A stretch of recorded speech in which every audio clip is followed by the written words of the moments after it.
Coaching in Session, your exclusive destination for unparalleled personal and professional growth. With your host, Michael Rearden. Whether you choose to live within limits or break free, your mindset journey begins here. Welcome, Jonathon Aslay, to Coaching in Session. How are you doing today? I'm good, thank you. How about yourself, Mike? Doing well. Thanks so much for coming on. Today, we're going to be talking about your coaching work, life coaching, but you do so much more than that. I know in the world of life coaching, which I'm also in, there's just a plethora of so many niches and focuses that you can be following into as a person. Because when it comes to people needing help, there's going to be different ages and different variations for what a person might need. And so you do have the real world life experience of just helping people from different ages, but you do have a niche. And we're going to be diving into that in just a moment. But before we do that, could you tell everyone who you are, what you do, and of course, how you help them? Who am I? You know, that's the existential question I've been working on for a very long time. Who am I? But I mean, if I identified it from my professional standpoint, I mean, I'm a dating and relationship coach for people in midlife, which I always say midlife is after baby making years and before retirement. So, and I predict mostly work with women, but now quite a few men come to me.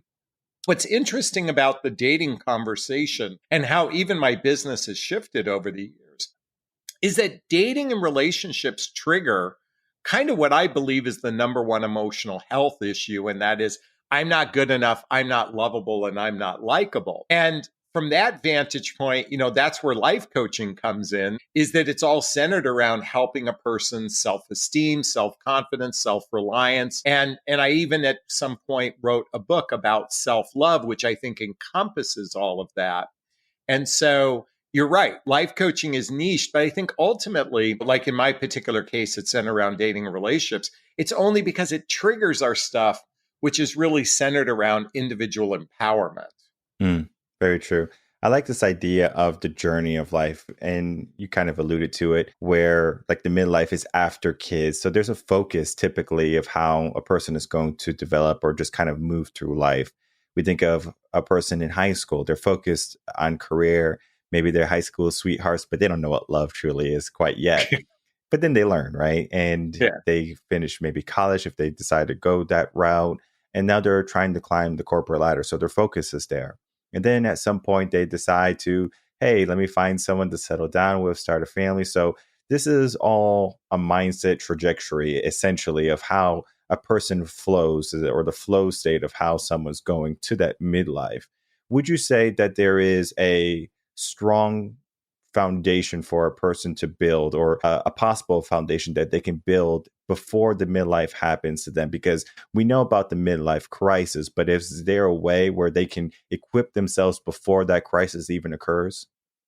Yeah, this is a great question because, you know, and I'm a tail end baby boomer and before Gen X. And the reason why I'm bringing this up, because you stated it so eloquently, you know, like I was raised with a blueprint of go to college, get a job, meet a girl, get married, buy a house, start a family. Like that was my programming. And from that vantage point, I just picked a person that fit that cut and paste that I was told to do, you know, which is now my ex-wife. And we have a very good relationship together. But I was following programming. And what I realized after going through my divorce, and my life just absolutely collapsed after that. I went through, not only was I going through a divorce, I literally lost my high-end corporate job at the very same time. And then the market crash of 2008, 2009, and I got wiped out financially. So my identity of who I was shattered in that moment. And I'll be candid with you, dating became one of my drugs of choice. I was like a serial dater after that. And why I'm bringing this up is I would go out on a date with someone and I'd realize, you know, nice person, something wasn't right, meet someone else, nice person wasn't right, meet another person, nice person wasn't right.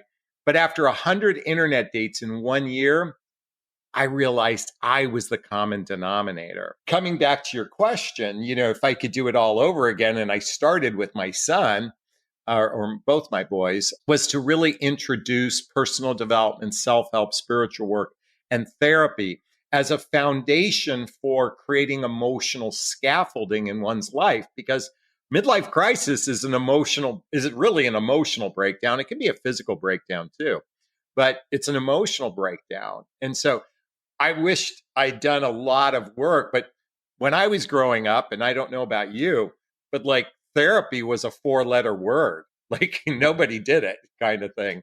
And now it's very mainstream.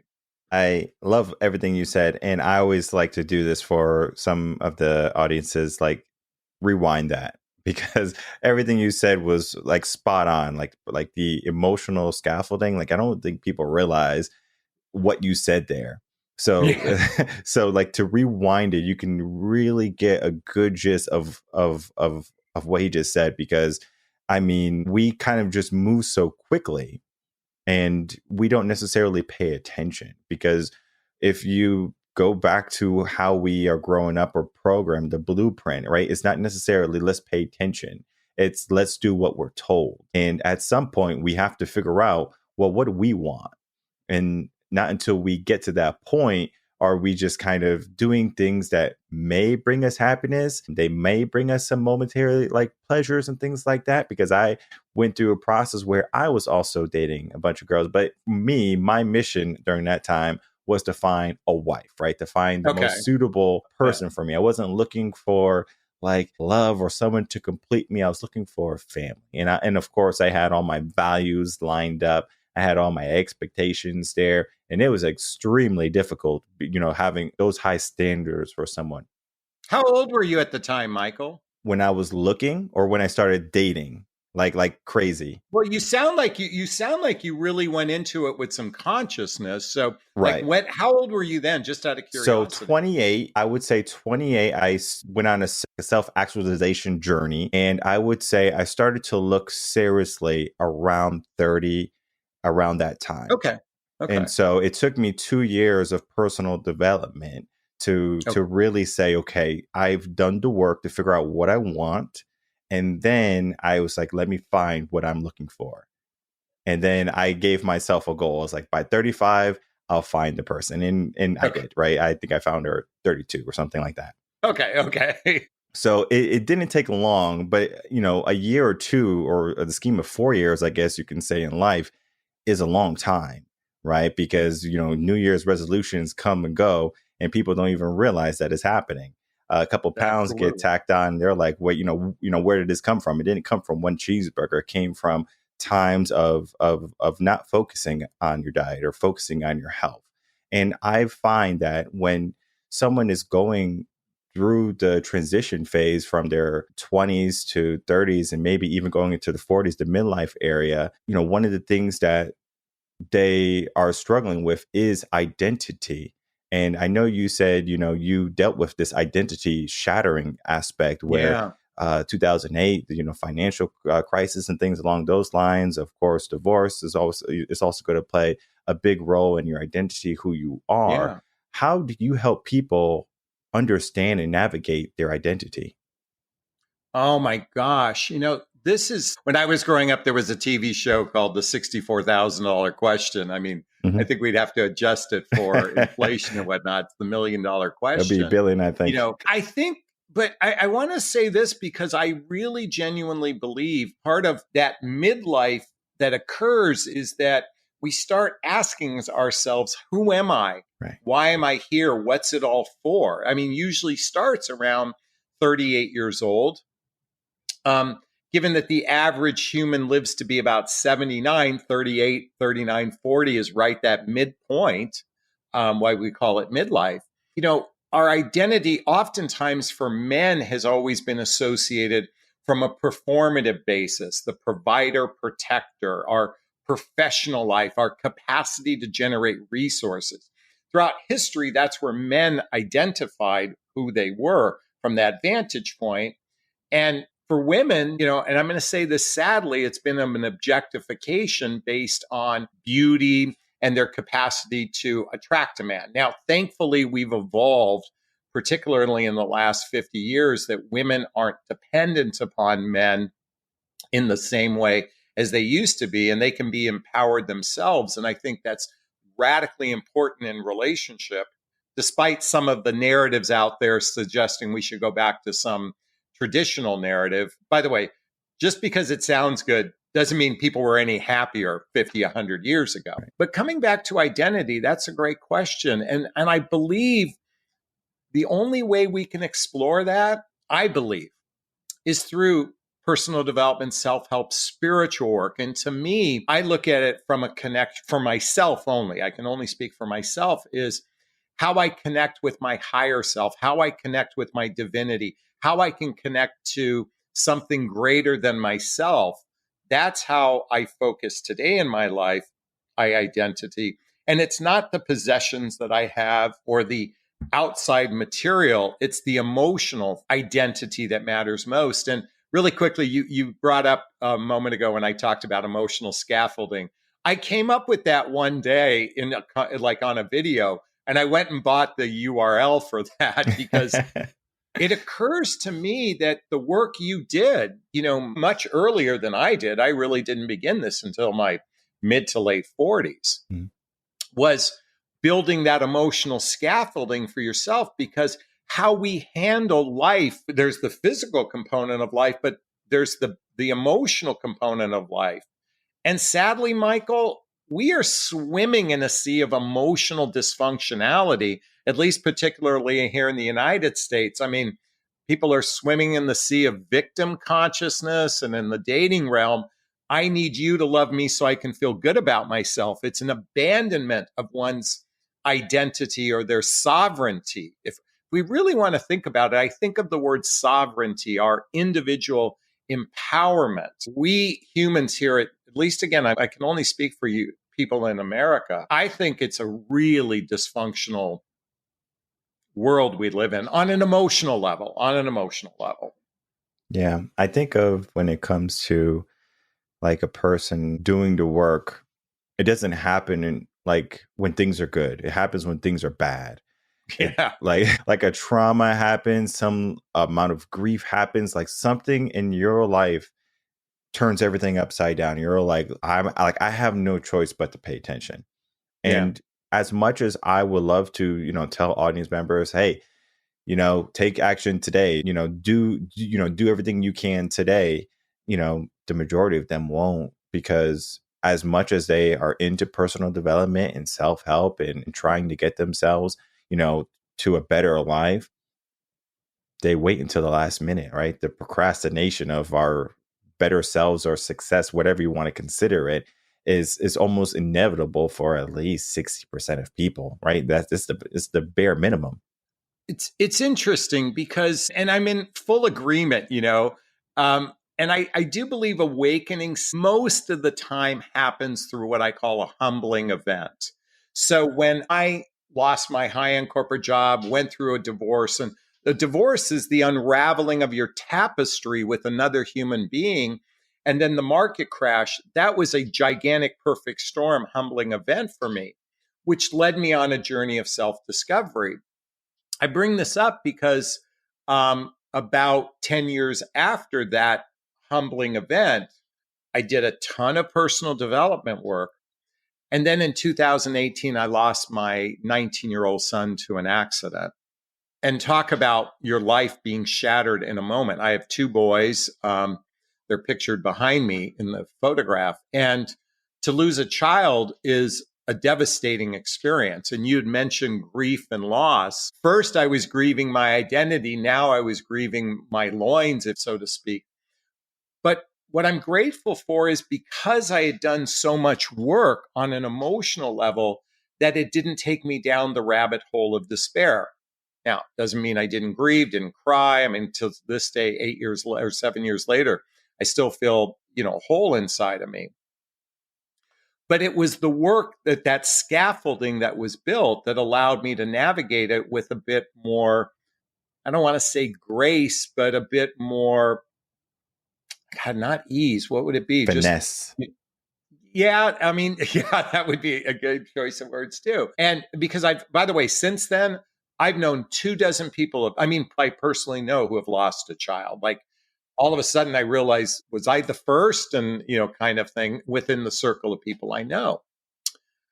I bring this up because I'm going to come back to personal development, self-help, spiritual work, and even therapy is the building blocks to navigate, I believe are essential building blocks to navigating life from a place of inner peace.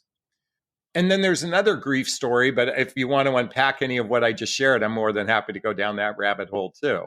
Yeah, just to talk about the idea of scaffolding, right? Like it's something I talk about quite a bit on the podcast, especially like in terms of like equations. Like you're not going to do calculus or algebra without understanding the basics of adding and subtracting and division and multiplication. You need those things.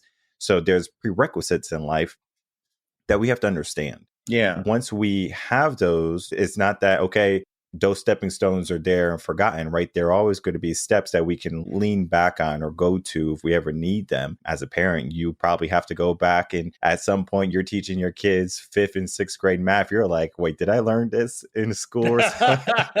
Yeah. It's one of those things. It's almost like a journey down memory lane where you have to go back to, things or tools that you might have not have utilized. I remember my friend, he had this saying, and this is not his saying, but it's a universal saying, but he says tools for the toolbox, right? You have to give yourself tools for the toolbox.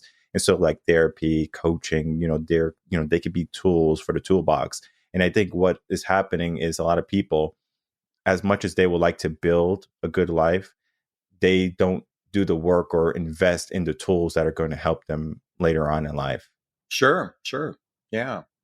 And you bring up tools. Oh, it's interesting because as I reflect back now on my journey, and it's been close to 20 years now, it's interesting. It started with just some recognition about coming back to that question of who am I was the catalyst, but it was birthed out of pain. It was birthed out of unease and a need for inner peace. And so, some people use breath work as a tool. Some people use meditation as a tool. Some people go to a therapist as a tool. And then the therapist recommends tools within that tool, if you will.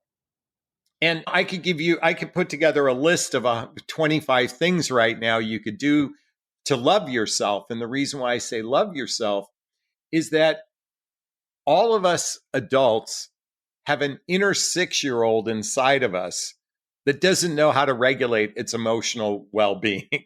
We all have it. Some people are just they stuff their emotions. It's like stuffed, like putting a cap on a volcano. And I guarantee you will erupt in some way, shape, or form at some point if you stuff your emotions. And, stoicism to some degree is a regulating of emotions, but I think it could also masquerade as stuffing one's emotions in some way. So it starts by allowing this is one tool, is to allow your emotions to have a voice, to let it run free. But at the same time, if you're in a place of unease, that 6-year-old needs someone to comfort it. And it's learning to, I think, talk to the voices inside your head.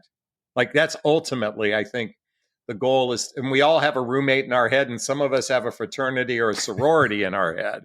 But it's learning to talk to those parts of us. And that's another tool, doing shadow work, there's just one modality after another a person could explore.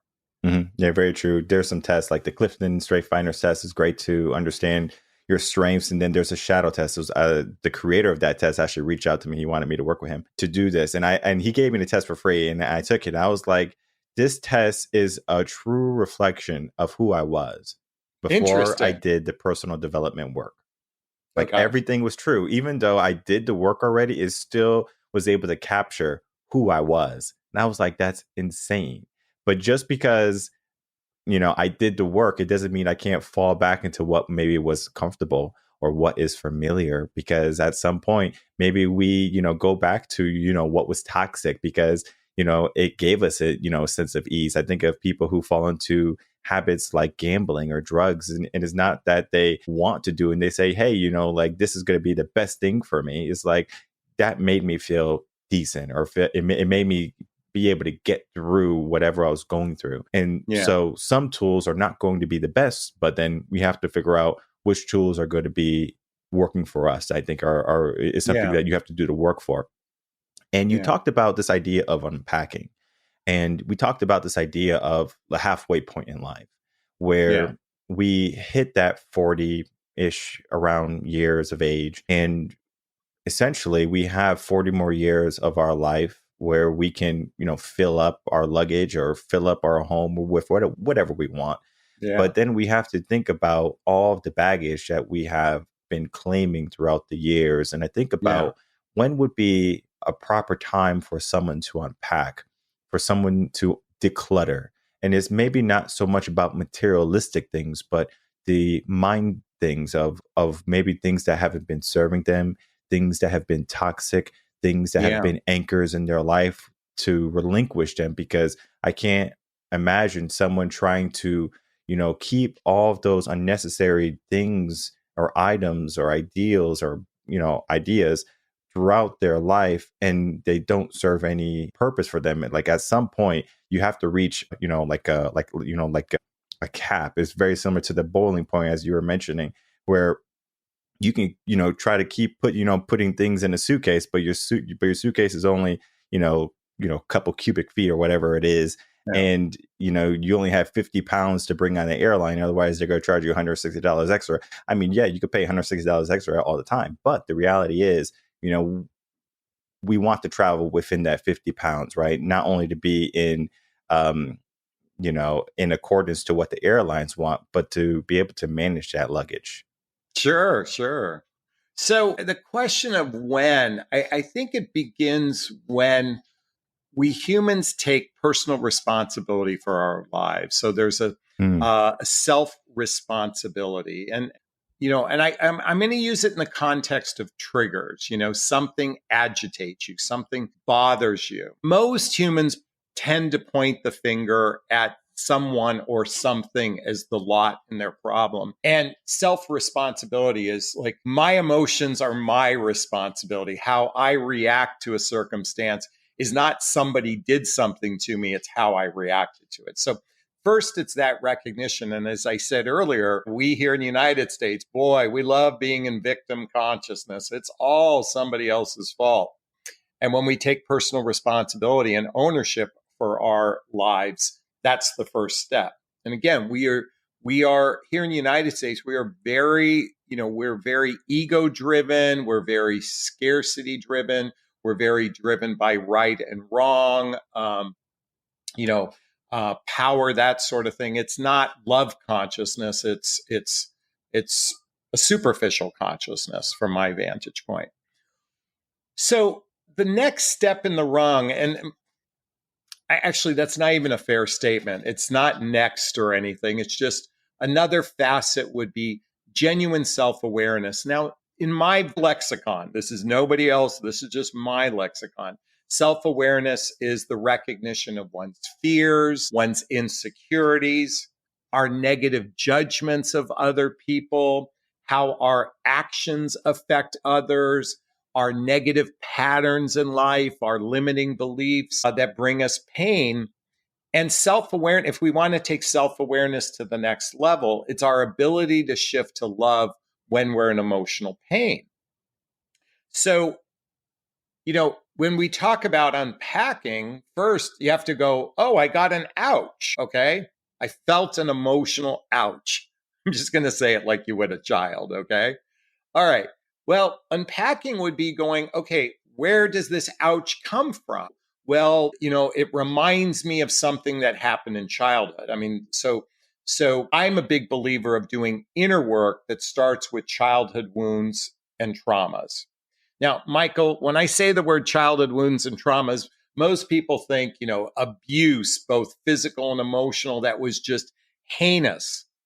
Your mother just telling you no over and over and over and over again growing up is a trauma to a 6-year-old child. Whether we like it or not, telling our kids no over and over is a traumatic event. And yet, we had to learn not to touch the fire, at the stove, but that no, as an example, to a child whose mind hasn't developed, could feel negative energy from that. Now, I'm using a simple example, but it could be how a parent, you're not going to live up to your potential if you do that, or wait till your father gets home and he's going to beat you for what he did. I mean, like, those are all traumatic experiences to an infantile mind and emotions.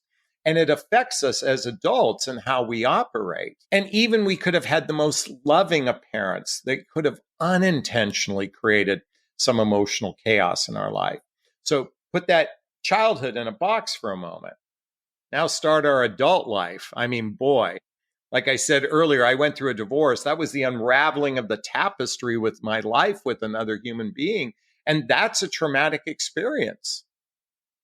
And it created judgments in my life. It created a belief system. By the way, when I lost my high-end corporate job, I thought I was worthless. My belief was I was worthless, which is far from the truth, but that's what I believed about myself. So when we unpack, it's looking at all those facets and going, how can I love myself? Well, first we unpack it to get some clarity on where the roots are, and then we find those places to love within those roots. I think it's easier said than done for most people because, when it comes to a person, really looking at themselves, I think they would rather sweep things under the rug or throw them in the closet, with their other skeletons or whatever it be. And eventually it starts to rot, it starts to smell, or the pile just gets so egregious where, if you throw one more thing in it, it's just going to topple over. And so we do have to do a better job at regulating, how we deal with the mess of what life can bring us, the traumas, the uncertainties, whatever it be.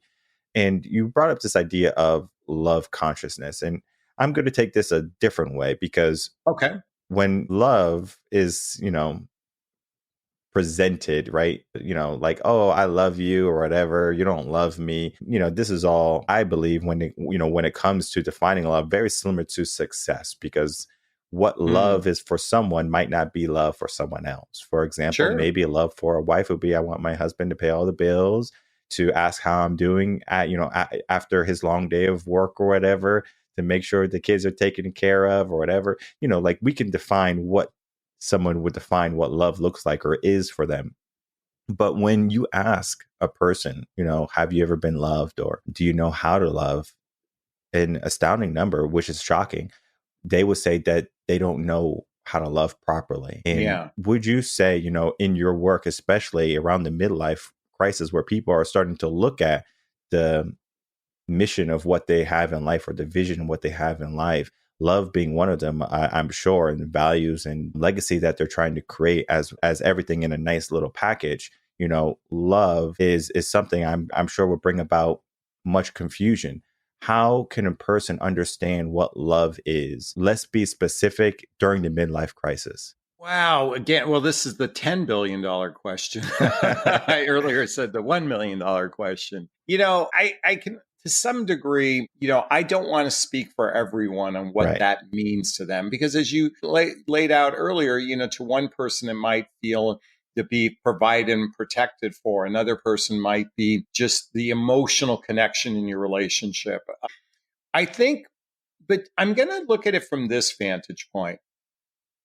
I think presence to another person is one of the highest forms of love, is to be present and not think about the past, not think about the future. I'm talking about in interpersonal relationships and even romantic relationships. But now, if I take that, we have a relationship with ourselves too, is to be present to where you're at. And we create a lot of, I believe the average human has somewhere between 5,000 and 15,000 thoughts a day.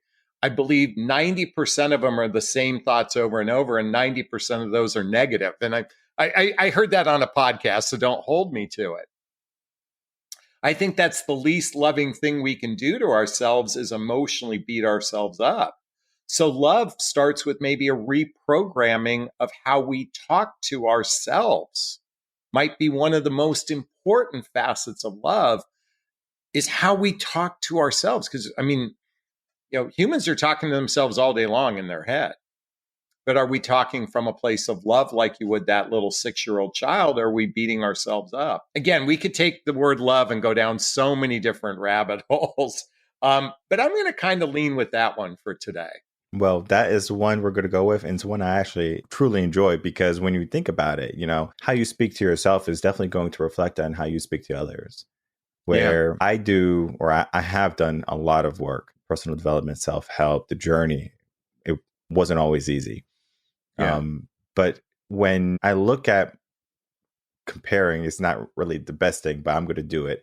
Yeah, I got you. I got you. When I was a teacher, I was pretty good starting off, right? I wouldn't say I'm the best teacher in the world or anything, but comparing myself to some veteran teachers, I was a step ahead of them, not because Okay. I had the years of experience, but I had this idea of putting myself into someone else's shoes, not to fully understand them, but to be aware of their surroundings, at least to some degree. Yeah. So I was able to relate to the students a lot easier, maybe because I was younger, but I Yeah. still believe that I can go into any school and I could put myself into, their understandings to some degree after having some level of conversation with them, creating some expectations, and then having a productive session or lesson with them. Yeah. That's just teaching. But I did the work, right? I can look at parents, for example. We have young children. We have a boy who's 3 and a daughter who's 5 months right now. Aw. So the beginning stages of life. And let me tell you, it is a journey Yeah. because they are learning how to emotionally regulate themselves. And if you don't know how to emotionally regulate yourself, there's going to be times when they're going to be having traumas later on in life because you didn't know how to keep a lid on it, or you didn't know how to self regulate yourself. And so it's the work that has to be done. And it kind of goes back to what you said, it all begins with, personal development. It all begins with you doing the work. And it doesn't necessarily matter if you do it when you are in your teens, if you are in your 20s or 30s, or maybe hitting that midlife crisis point, right? Or midlife point in life. It doesn't have to be a crisis yet. It's just a focus on where would you like to improve on? Because I think anyone can look at their home and they say, what would be really nice right here? A bench. What would be really nice right here? A plant. What would be really nice? Some frosted windows so people can't look in or something, right? So you can look at the things around you very easily. But when it comes to yourself, there's so many blind spots. It's like, as much as you will love to do the work, yeah, you could do some journaling, you could do some meditation. Coaching and mentoring is paramount to everything because you're going to learn so much about yourself, things that you might have been hiding, things that have been, maybe, always out of your view or sight that are going to change things for you. And it's maybe the secret of life where you ask for help, where you say, hey, I'm in this season of life. And you just have someone come in, not to hurt you or harm you, but to help guide you. And I think that's so important when it comes to where our world is. I talk about this a lot on the podcast where people, they live this very individual life where they can do things by themselves. Yes, right. You don't have to essentially have any interaction with a person and you probably can make it through life okay, right? Unless you need to go see a doctor or something, you have to interact, right?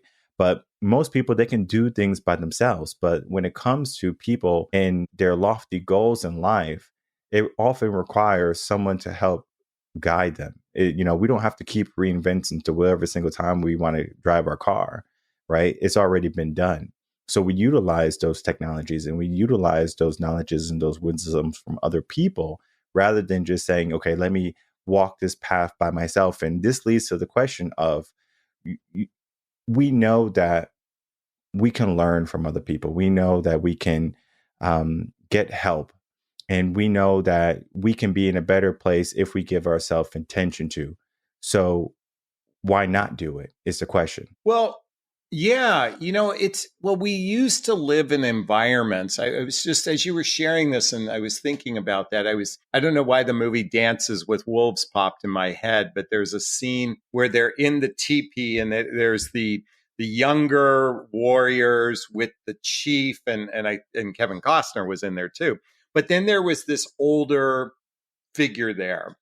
And as they went around sharing what they, their beliefs of what they should do next, it came down to the elder who had life experience. And, that perception through. And by the way, in today's standards, I think he would have been a 55-year-old man. Mhm. I mean, back then, because of how, people didn't live as long as they do now.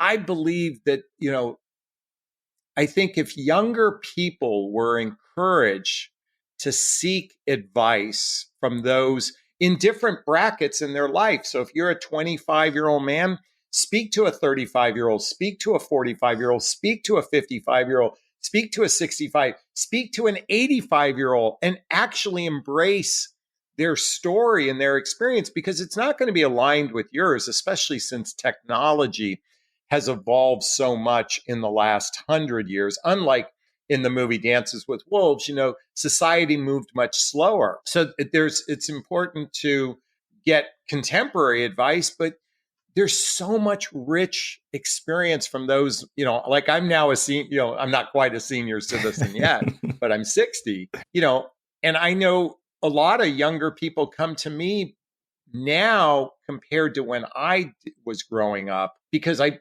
hope younger people recognize that there is wisdom. I mean, real wisdom through life experience. And most of the, if I could kind of encapsulate my life, it really kind of is an experience of falling down and getting back up, and falling down and getting back up, and falling down and getting back up, and with an intent to get back up, and more importantly, with an intent to grow and improve. I don't look at the fall downs as dramatic as like I once did.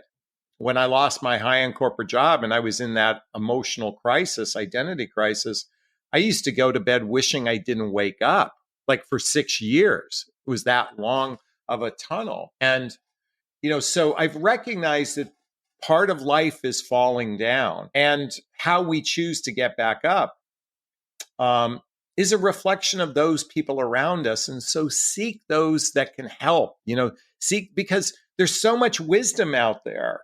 There's so much wisdom out there. Now, there's a lot of false prophets too that's being peddled on the internet. And there's a gazillion coaches telling you how we can change your life and just buy this program, such like that. By the way, wisdom, you don't have to buy. There's so much wisdom out there you don't have to pay for. That's not to suggest an individualized approach with a coach doesn't have value. I'm talking about, it's not the next shiny thing out there that you need to buy. But there's so much that can make a difference in people's lives. And find what resonates. I'm going to say this to everybody. Find what resonates with you and work with it for a year. And then look for something, or 6 months, however long it is, and find something else that resonates with you. Constantly be learning and growing through new modalities. And I believe that's part of building the emotional scaffolding in one's life. Very true. Beautifully said also. And I just like this idea of brackets of life where we're looking for people, within a 10-year or greater span, so we can gain some perspective. And this is where you can truly get some good strides in by getting a coach, by getting a mentor, by getting a guide, by getting someone who has done it, right? I'm a huge believer in finding someone who has walked the path that you want to walk on, because you can mitigate so many mistakes and so many shortcomings by just getting a bit of their wisdom, right? It doesn't have to be everything, but it has to be something. So as we begin to wrap up, Jonathan, I would love to first get some final words so everyone can kind of, be inspired maybe once more, but they're probably inspired this whole episode. But if you want to inspire them again once more, leave them with something powerful. And then, of course, please tell everyone how they can find you, reach out to you, and begin working with you. Yeah. So I like what you shared earlier, Michael. You don't have to wait for a humbling event to make a difference in your life. And I believe, I'm going to say this, and I actually learned it from Tony Robbins. He called it the hour of power, but it's really an hour devoted to your emotional well-being. And if you don't have an hour, do a half hour. And if you don't have an half hour, do 15 minutes. For me, I have a ritual every morning. I spend the first 15 to 30 minutes in meditation, and I'm not sitting going, and clearing my mind. It's actually a guided meditation. It's a affirmation-based meditation, but it's a way to start my day with a bit of calm, but also nurturing my soul. And it's part of my, if you will, hour of power. And I believe, look, it doesn't have to be in the morning, but devote. And ideally, if you devote an hour to your personal development, self-help, spiritual practice, therapy, working on oneself, life is actually just better. Can be painful. I'm not suggesting there aren't going to be ups and downs. If you're listening to this, this is an invitation. I mean, some people won't get this invitation. Make a stand for yourself. Make a stand for your own growth, because life is just a little bit sweeter, a little bit happier, a little bit calmer when we invest in ourselves. And where can people find you? Well, my name is listed here. Just cut and paste it, put in Google. The first thing that will pop up, my YouTube channel. I'm very blessed. I have a couple 100,000 followers on YouTube, mostly talking about relationships, but I really dive into mostly encouraging personal development. My website will pop up, and also my book called What the Heck is Self-Love Anyway, which is a journey of personal development, self-help, and spiritual work. Well, I'm going to make it even easier for everyone. They can copy and paste it, but now you only have to click a link below. Oh, well, thank you. Right in the show notes, everything is going to be there. The book, the YouTube channels, everything and more. I encourage you to reach out to Jonathon if you have any questions, maybe to ask about his morning routine a little bit more in depth. Maybe it will resonate with you, and then you can apply that into your morning routine, because it could be those small changes that really add up to everything that what life can bring. So I do want to thank you, Jonathon, for coming on, spending some time, and of course, talking about your work today. Well, thank you. You're an excellent interviewer, by the way, dude.